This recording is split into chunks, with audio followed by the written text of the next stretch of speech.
么么哒，喂，么么哒，喂。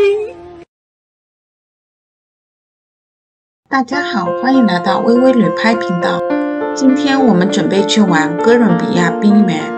从 Jasper 出发，快到哥伦比亚冰原，这带风景真是太美了，有机会就另外做一期节目。我们到停车场了，眼前就是Athabasca冰川了，我们等会儿就去冰川上面。Tour 的票昨天就已经买好了，买了联票、哥伦比亚冰原、玻璃栈道，还有班夫贡多拉。联票里的哥伦比亚冰原和玻璃栈道是需要指定时间玩的，但是可以提前改时间。比如说，我们刚刚在 Jasper 玩五姐妹湖，时间卡太紧，就打电话推迟了1小时。但是另外的班夫贡多拉就挑方便的时间去就好了。我们上车了，中途会换成另外一辆专门开冰川的车。2辆车，2位导游的介绍都很幽默风趣，拍风景的同时有录下部分介绍。我把他们的录音放最后一部分，感兴趣的小伙伴到后面能听到。哥伦比亚冰原是属于 Jasper 国家公园的，刚好在2个国家公园唯一的交通要道 Icefields Parkway 边上，所以很方便。从 Jasper 到哥伦比亚冰原需要开车1小时，而从班夫过去则需要2小时。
我们到了，我们可以停留半小时，大人小孩都很兴奋。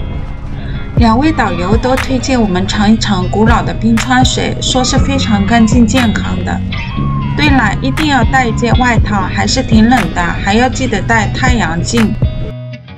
我们6岁的娃穿着他爸爸的外套立胆，感觉像2、3岁的小娃娃了。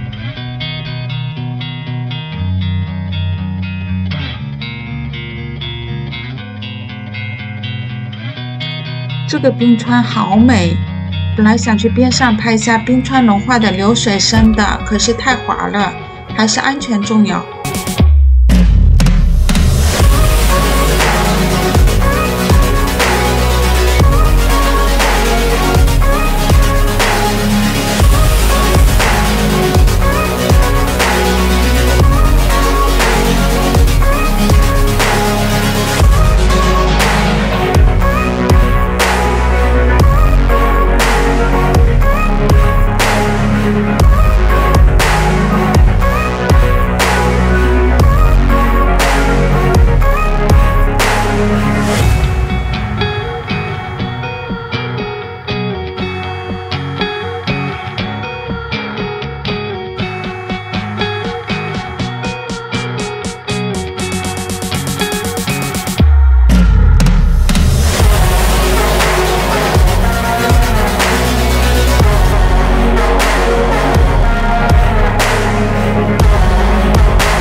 接下去我贴上2位导游幽默风趣的原声介绍，我们下期见。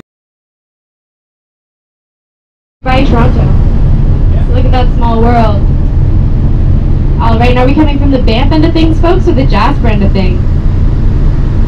From Banff. Alright, for those of you coming from Banff, or for those of you going to Banff, I should warn you that Banff is not its actual real name. It is just an acronym that stands for Be Aware, Nothing for Free. And that's how they get you. And in Banff or Jasper, you may have noticed that the ecology looks a little different, and that's because of something called ecoregions. So as you move upward in elevation, you start to encounter different things that can grow in different regions.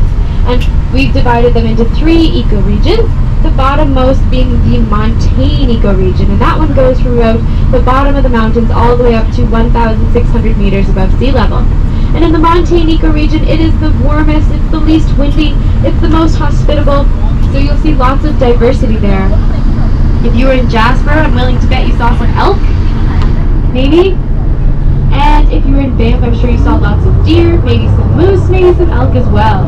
And bears would be what you find in these zones as well. And then as you move up in elevation, you no longer see those leafy green trees and wildflowers quite as much.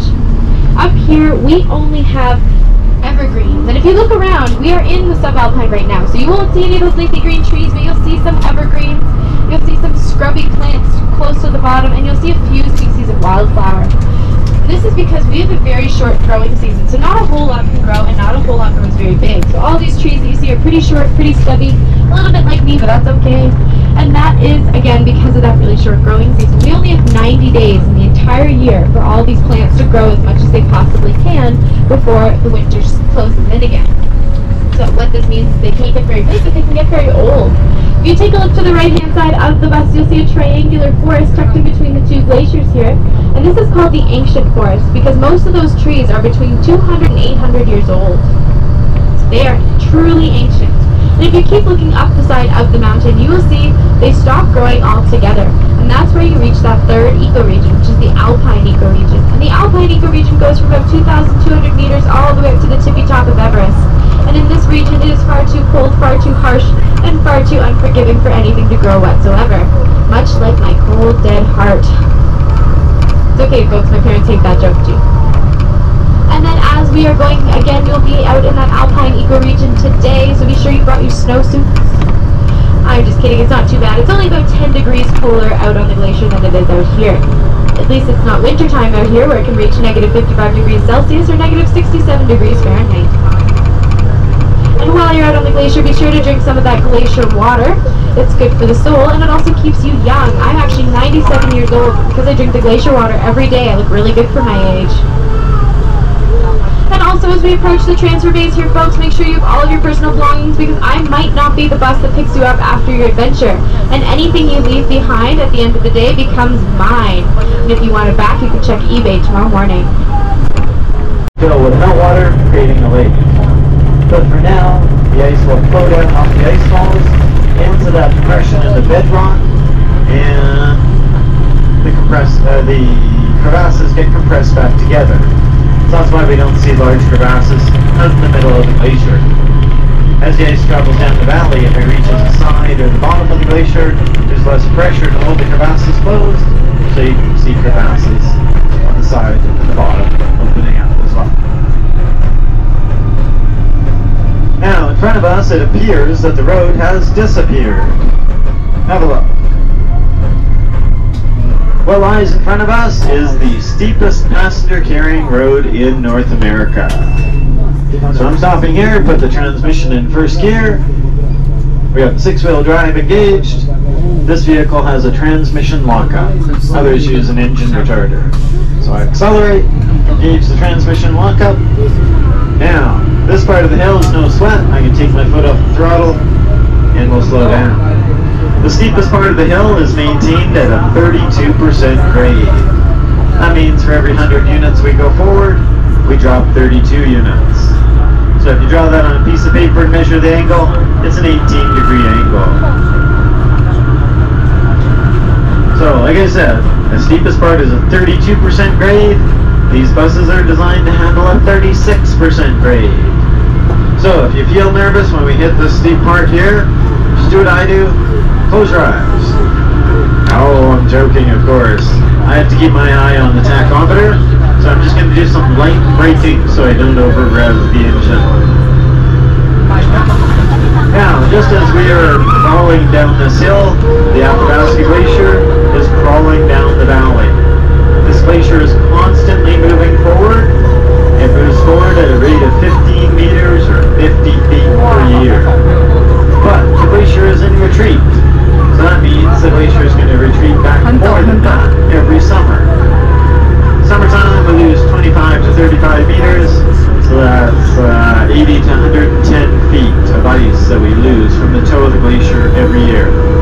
So the glacier is getting shorter and it's getting thinner. So basically the glacier is moving forward throughout the year. Every summer it melts back more than that. That gives us a net loss of 10 meters. From 10 to 20 meters, from 33 to 66 feet. 这个地方自己还真不能来。 And then we lose 2 to 5 meters, so 6 to 20 feet of ice off the top of the glacier. 自己不能来，那个他们车的风沙太大了，灰尘太大了。 It was 8 kilometers, 5 miles long. Now it's only 5 kilometers or 3 miles long. At the widest point, about 1 glacier. And when it reached that area, the glacier also pushed up against some of the trees over there. Scientists did a tree ring analysis to discover the age of the trees. Then they looked at the scars on the side of the tree made by the glacier, and that's how they concluded that 1843 was the date of the furthest advancement of this glacier. Now, if you look out to your left-hand side, you can see the top of that slope that we just came down. That is a lateral moraine. Lateral just means side. If you look out to your right-hand side across the valley, you can see another lateral moraine. Straight up and down, you can go out there today with a felt pen. So you're right on the bottom of the ablation rod today's date.